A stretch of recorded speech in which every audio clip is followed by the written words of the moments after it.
Well, I haven't posted very much for the last little while on the Motorfile site, and the Morris Minor has gone off to the paint shop, and it's getting itself all the panels lined up and correctly done, and then it is going to have any kind of body imperfections filled in. It's going to be blocked, primered, and then painted and color sanded. And my deal with them was basically take your time with it because I'm going to be away, and that's one of the reasons I haven't really been posting very much.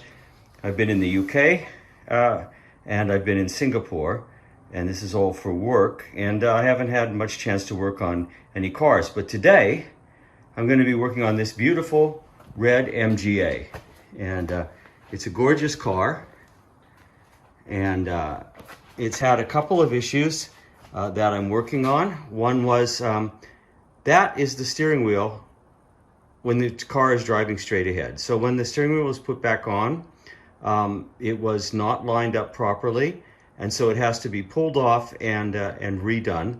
But it's been on there for a long time, so it's going to be difficult to pull it off. The other thing that's happened with this beautiful little red MG has to do with the choke. This is the original choke cable that was in the car, and basically it stopped functioning. You could pull on it, pull it all the way out, and this didn't move at all. So a break developed in there. This is the original. They were nicely made. It's been on the car since 1958, so it lasted pretty long, but it's broken, so we need a choke. And Moss Motors has them reasonably. They're not quite as nicely finished as this one. The bezel, for instance, there is not the same beautiful chrome. This works pretty easily. It goes through the dash. You can see that it's squared off here, so there's only one way it can go in. So the C for choke is in the correct orientation. And here's the new one that I put in down there. And to get the old one out, it's pretty simple, and I'll show you. Here's the engine compartment in the beautiful little MG, and it is very, very lovely. By the way, put a little grommet on here to keep this from rubbing on here, because typically they'll take all the paint off of there and rub the paint on there. So that's just a little precaution. That's not original equipment. But here's your choke cable. Comes through the firewall through a grommet here, winds up and goes here, and that's what we had to replace. So the first thing to do is you have to get it off of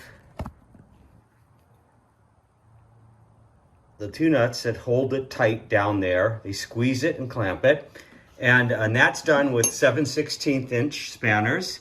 I like one of these ratcheting spanners. That makes your life a lot easier getting it out of there. So all you have to do is put one stationary spanner on the back nut, another one, I like the ratcheting one on this one, and off it comes, and then you can pull that wire out of there, and then you just pull it back through the firewall.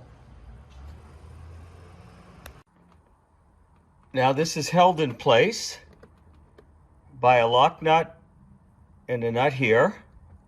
This can only go in one way because it has a flat side. Same with the Moss replacement. You can see it, the bezel's not quite as shiny.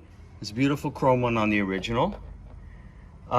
You push that, you have the nut and the lock washer on here already. You push it through, you put the nut and the lock washer on, then you run this underneath the car through the grommet that I showed you on the other side. And then you can tighten this up from behind here. And so you can just tighten that up with a spanner, and away you go. Okay, now you're then going to run that line through the firewall there and through the grommet, and then it will come out into the engine compartment. Okay, so you just basically shove that through here. Notice the finish. This is the original heater cable there. A little bit different finish. This is shinier. And this runs here. Now, one thing I found is that the Moss choke lines They're probably made for a number of different cars. They're actually too long for the MGA. And so you don't really have the outer case is too long, and you don't have enough of the cable down here to get through and do it very well, and this sticks up too much. So what you're going to want to do probably is cut off part of that. And so you pull this through. You don't want to cut that, which is the action end of the cable. You just want to cut the casing. So you pull this back through so it's way up here someplace. And then I just like to use a little cutoff wheel on a Dremel here, and it cuts through that no problem at all and makes a very nice clean cut. And you can do it to the right size so it fits nicely in your engine compartment and gets down here. Then it's really simple. You basically lay this back down here. You make sure that it's not pulling up on the choke at all. You have a little bit of slack there, but that when you pull on that handle, it will bring up the choke to full operational size. So you adjust it a little bit. You take your 7/16 inch spanners, you push it through a little hole that's in here. Take your 7/16 inch spanners, tighten it up, and away you go. Then you have a functioning choke again. And very inexpensive piece. Like I said, a little bit of fiddling had to be done in terms of cutting it off with the Dremel to get it to the right size, but pretty easy job. Now back to pulling the steering wheel though. Now this car has an adjustable steering wheel. I've pulled it all the way back so I have some room to work here. You simply unscrew this and you can pull it back, and you can see this chrome strip here that finishes it. And that pulls it back so you can work. And then you have to remove this thing. Sometimes they're stuck on there and people get a screwdriver in there and it cracks it and breaks it. You can buy a new one. This one is pretty loose. So you can just pull it off and take it off that way. So once this is pulled out, you're going to find that there's a really big nut in there that will be on pretty tight. And you're going to need a bigger spanner than most people, or a bigger socket than most people have in their sets in order to get that off. So this is what I use to do it, 1 3/8 inch. This is an impact socket.